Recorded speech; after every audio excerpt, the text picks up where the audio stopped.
Hey, what's up, everyone? Morey Croson here from the Performance Lab of California, and we got another new breakdown for you today on Tyreek Hill and his 40-yard dash. Or just was a video that came out, earlier this year with him running the 40-yard dash. I didn't even know this was out there, and he actually ran it in 4:21 according to the stopwatch here at the end. I'll go now that I fast forwarded all the way through 4:21 there. And you know what is really crazy about this is he took 22 steps in order to run that 4:21, which, Cam Newton takes under 20 steps in order to run the 40. So, you're really at a big disadvantage when you have to end up taking a lot more steps. And so really going into what he was able to do, being 5'10 and being able to still run 4:21. So we'll go ahead and get right into the breakdown here.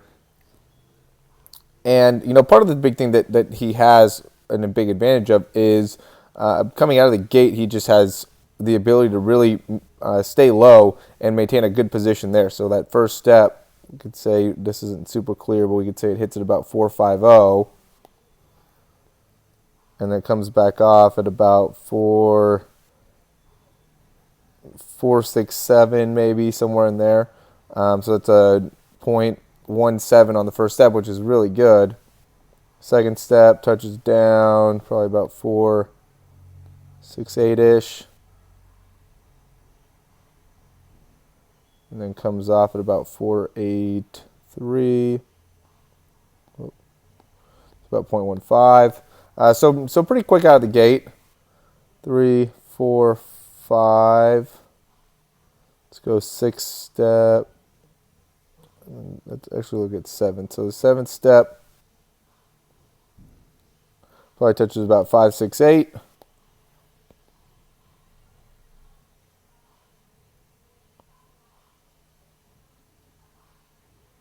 Maybe 5.66. Maybe we'll go 5.67 just because that looks like it's pretty fast. 5.67, and then he's back off at about 5.78. So that only took about 0.1 seconds. So he went from 0.17 to 0.11, and from step 1 to step 7, he's at 10 yards here at step 7.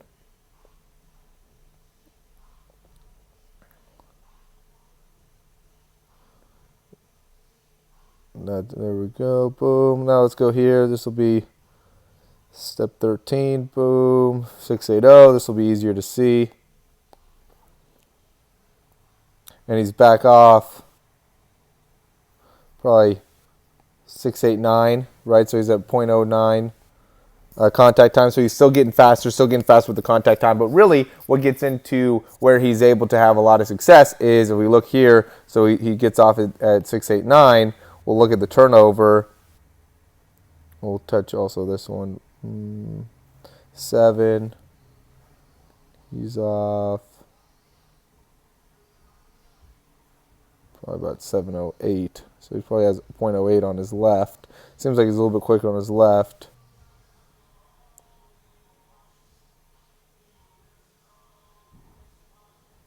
Probably touches about 7. 1.8, let's say that. And then touches here at 7.36. All right, so he's at a 0.28 in transition time here, and 0.29 transition time on this one. So that's really what he's able to do, is those transition times are ridiculously fast. A lot of times we see guys that are in like 0.33, 0.35. I mean, there's guys that are Olympic guys that run 0.33 with their transition time. So, really what makes it so he's able to be 5'10" and run as fast as he does is because he has that transition time of 2.28 on the left side and 0.29 on the right side. Sorry.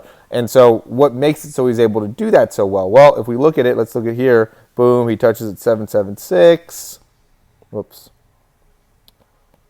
Again, transitions pretty fast off of that leg, but he gets that leg really far back behind him, right? So you can see that. A lot of times we talk about, not wanting to do that, right? Like, that's not a great habit, but what he's able to do is because he gets that so far back, so he's really able to get a lot of extension. He has a lot more forward lean. He has a lot more extension in his lower back, a lot more extension in his hips, and he has a lot of strength through there. So yeah, 7.83 here. But he's able to get his foot back underneath him at 7.96. So what that means is that it takes him only 0.13 seconds to get his foot from all the way back here, all the way back there, to right underneath him, right? And by being able to do that, that's what makes it so he's able to get that really long stride. And that helps him in making it so he actually is picking up a good amount of space on each one of his steps, is because he's creating so much extension. He's actually moving pretty well horizontally in each one of those steps. You know, a lot of guys, if they were doing this, they wouldn't be able to get their leg all the way up and through. Now he's a little bit shorter, and so he's able to, you know, compensate, and he also is able to generate a lot of force through that core and midsection. He's very strong through that area, and that makes it so he can still get his hips through, you know, pretty well. He lands with his foot a little bit out in front of him. He doesn't have great knee height, right? That knee position is not great. He doesn't get great extension. You know, left side he does a little bit better job getting extension. The right side he really doesn't get very much extension in his actual running. But because he's able to make up with that by getting so much extension there, right? See how much extension he's able to get with that right side, and he has such a big forward lean that when he's getting this extension, then he could drive that heel back up underneath him so fast. He's just filled with so much fast twitch muscle fibers that he's able to get away with, you know, running with not as much overall efficiency. So you know, there is a little bit of inefficiency in how he's running, where he's putting a lot of stress in his hamstrings and his lower back and his hip flexors, but he's able to do it because he has the necessary strength in order to make that happen, right? He has that fast twitch muscle, and he has the ability or he has some of the height, you know, not being as tall makes it so and his legs not being as long makes it so he could really turn those things over very, very quickly, almost similar to like a Darren Sproles has that same type of thing where he doesn't get a ton of knee drive in his run, but he's able to create so much power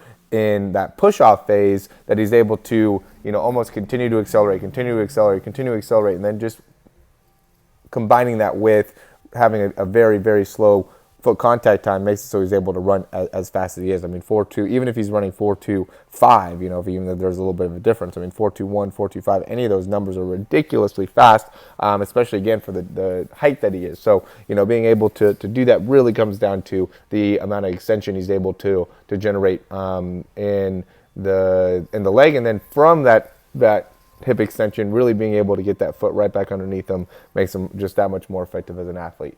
All right, guys, if you guys have any questions, let us know. There'll be links below for speed programs. If you have any questions about that, be happy to answer any questions, you know, regarding that information. And as always, thanks for watching these videos, and we'll talk to you soon. Hey, thank you so much for watching this video. I hope you really enjoyed it, and if you did, you can subscribe down below, and that way you can get updates on any of the new videos that we get.